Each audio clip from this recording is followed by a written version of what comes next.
आम आदमी पार्टी में द्वंद्व, किसकी होगी दिल्ली? नमस्कार दोस्तों, आप सभी जानते हैं दिल्ली विधानसभा चुनावों की तैयारियां अरविंद केजरीवाल की पार्टी आम आदमी पार्टी ने शुरू कर दी है। और वहीं ऐसा माना जा रहा है कि आम आदमी पार्टी कहीं ना कहीं द्वंद्व में है कि किसकी होने वाली है आने वाले समय में दिल्ली विधानसभा चुनाव के लिए आम आदमी पार्टी ने दो सूची जारी कर दी है, जिसमें कि एक बहुत बड़ा संकेत खुद पे खुद आम आदमी पार्टी ने दे दिया है दिल्ली की जनता को कि अभी तक घोषित आम आपके 31 उम्मीदवारों में से 16 उम्मीदवारों को बदल दिया गया है। वहीं 10 विधायकों की सीटें भी बदल दी गई हैं। यह कदम उठाकर आपने खुद ही अपने विधायकों के खिलाफ सत्ता विरोधी लहर स्वीकार कर लिया है। अगर हम आपके सभी अभी तक के घोषित उम्मीदवारों को देखें तो पाते हैं कि 50% विधायक की उम्मीदवारी समाप्त की गई है और वहीं 32% की सीट बदली गई है, यानी कुल 82% विधायकों पर किसी न किसी रूप से अविश्वास दिखाया गया है। इन विधायकों के बर्ताव के गहरे और लंबे नीतियार्थ हैं। वर्तमान में आप में सब कुछ ठीक ठाक नहीं चल रहा है। वर्तमान में दिल्ली की मुख्यमंत्री आतिशी मार्लेना पर आपके सर्वे सर्वा अरविंद केजरीवाल को भरोसा नहीं रह गया है। अरविंद केजरीवाल किसी को वैसे विधायक को टिकट नहीं देना चाहते जो आतिशी मार्लेना के करीबी माने जाते हैं। ऐसी बहुत बड़ी खबर आ रही है, आतिशी मार्लेना के करीबी विधायकों को अरविंद केजरीवाल कहीं ना कहीं टिकट नहीं देना चाहते। अरविंद केजरीवाल भी अब जीतन राम मांझी प्रकरण से आशंकित हैं। उन्हें आभास हो रहा है कि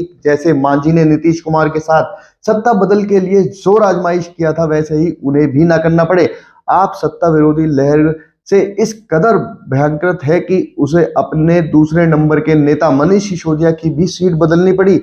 आपने अपने उम्मीदवारों की दूसरी सूची की घोषणा कर दी, जिसमें मनीष सिसोदिया को जंगपुरा से चुनाव मैदान में उतारने का ऐलान किया है। वहीं पार्टी में तुरंत शामिल किए गए अवध ओझा को पड़पड़गंज से उम्मीदवार बनाया गया है। अवध ओझा की उम्मीदवारी यह सिद्ध करती है कि उनकी पहले उम्मीदवारी तय करके ही पार्टी में शामिल किया गया है। दिल्ली में भी हरियाणा जैसे परिणाम से इनकार नहीं किया जा सकता, जहां चुनाव पूर्व कांग्रेस अब केवल अपने मुख्यमंत्री के नाम की घोषणा करने की सोच रही थी। कांग्रेस को पूरी उम्मीद थी कि वे चुनाव जीत रहे हैं और उसे केवल उसके बाद की तैयारी करनी है। दिल्ली में आप के अलावा दो पार्टियां कांग्रेस और भारतीय जनता पार्टी चुनावी मैदान में है। कांग्रेस पार्टी केवल नाम मात्र के लिए अब दिल्ली की राजनीति में बची है। दिल्ली वैसे प्रदेशों में है जहां कांग्रेस पार्टी के एक भी विधायक नहीं है। ऐसे अन्य राज्य केंद्र शासित प्रदेशों आंध्र प्रदेश, पश्चिम बंगाल, सिक्किम और नागालैंड है।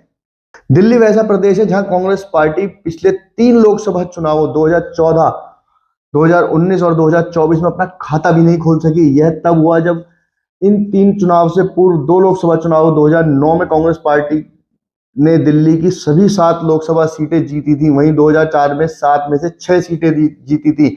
दिल्ली कांग्रेस पार्टी के गिरते प्रदर्शन के लिए एक महत्वपूर्ण अध्याय है। कांग्रेस पार्टी को दिल्ली में अपने बुरे हालात की पूरी खबर है। इसी कारण कांग्रेस पार्टी ने पिछले 2024 के लोकसभा चुनाव में आपके साथ गठबंधन के तहत महज 3 लोकसभा सीटों पर चुनाव लड़ा। फिर भी यह गठबंधन भाजपा के आगे नतमस्तक होते हुए अपना खाता तक नहीं खोल सका।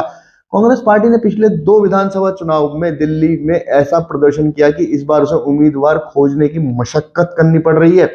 2020 के दिल्ली विधानसभा चुनाव में कांग्रेस ने केवल 3 सीटों पर ही अपनी जमानत बचाई थी। 2020 के दिल्ली विधानसभा चुनाव में कांग्रेस पार्टी ने 66 सीटों पर चुनाव लड़ते हुए 63 सीटों पर जमानत खोई थी। वहीं 2015 में कांग्रेस ने सभी 70 सीटों पर चुनाव लड़ा और अब 62 सीटों पर जमानत खो दी थी। भाजपा की दिल्ली की राजनीति में पूरी पकड़ है। भाजपा ने पिछले 3 लोकसभा चुनावों में वहां की सभी 7 सीटों पर आसानी से जीत दर्ज की थी। 2024 में कांग्रेस पार्टी और आपके गठबंधन के बावजूद भाजपा ने 7 सीटों पर अपना कब्जा बनाए रखा। भाजपा ने 2024 के लोकसभा चुनाव में कुल 70 विधानसभा सीटों में 52 सीटों, 2019 के लोकसभा चुनाव में 56 विधानसभा सीटों, 2014 के लोकसभा चुनाव में 60 विधानसभा सीटों पर बढ़त बनाई थी। भाजपा दिल्ली की सत्ता में वापसी कर सकती है, इसके भरपूर संकेत और संदेश मिल रहे हैं। भाजपा ने कई राज्यों में जैसे अपनी उभार को दर्शाया है और अपनी धमक दिखाई है, वैसे ही दिल्ली में आगामी विधानसभा चुनावों में भी कर सकती है। असम में भाजपा की जो स्थिति थी उसके बाद भाजपा ने 2011 के विधानसभा चुनाव में महज 5 सीटें जीती थी, मगर 2016 में खुद की 60 सीटें जीतकर अपने गठबंधन के स्पष्ट बहुमत की सरकार बनाई थी। पूर्व में असम के विधानसभा चुनाव में भी इतिहास में भाजपा का सबसे बेहतरीन प्रदर्शन महज 10 सीटों का था। हरियाणा में भाजपा ने 2014 में 47 सीट जीतकर 90 सदस्यीय विधानसभा में खुद के बल पर सरकार बनाई थी। वहीं उसके पिछले 2009 विधानसभा में भाजपा ने मात्र 4 सीट जीती थी। हरियाणा विधानसभा के चुनाव इतिहास में भाजपा का सबसे बेहतरीन प्रदर्शन महज 16 सीटों तक का था। अगर हम इन बातों को देखें तो निश्चित ही आने वाले समय में भाजपा दिल्ली के चुनाव में बहुत कुछ फेरबदल कर सकती है। और जिस तरीके से हरियाणा के हाल ही के हुए विधानसभा चुनाव में भी सभी ने देखा कि हर कोई कांग्रेस को बढ़त बना देख रहा था, लेकिन वहीं भाजपा ने सरकार बनाकर सबको आशंकित कर दिया। देखना होगा कि दिल्ली में अरविंद केजरीवाल किस तरीके से इस पूरे प्रकरण को रोक पाते हैं और अपनी आम आदमी पार्टी को फिर से जनता के बीच में विश्वास दिलाकर अपनी सरकार बना पाते हैं। और यदि सरकार बनाने की स्थिति में भी आते हैं तो क्या वो आतिशी मार्लिना को मुख्यमंत्री पद से हटाकर खुद मुख्यमंत्री बन पाते हैं, नहीं बन पाते। देखना होगा आने वाले दिल्ली विधानसभा चुनावों में जनता किस तरफ अपना मतदान करके किसको समर्थन देती है और किसकी सत्ता में वापसी कराती है। अगर आपको ये खबर अच्छी लगी तो हमारे चैनल को सब्सक्राइब करें, वीडियो को ज्यादा से ज्यादा शेयर करें और ऐसी खबरों के लिए हमारे साथ जुड़े रहें। धन्यवाद।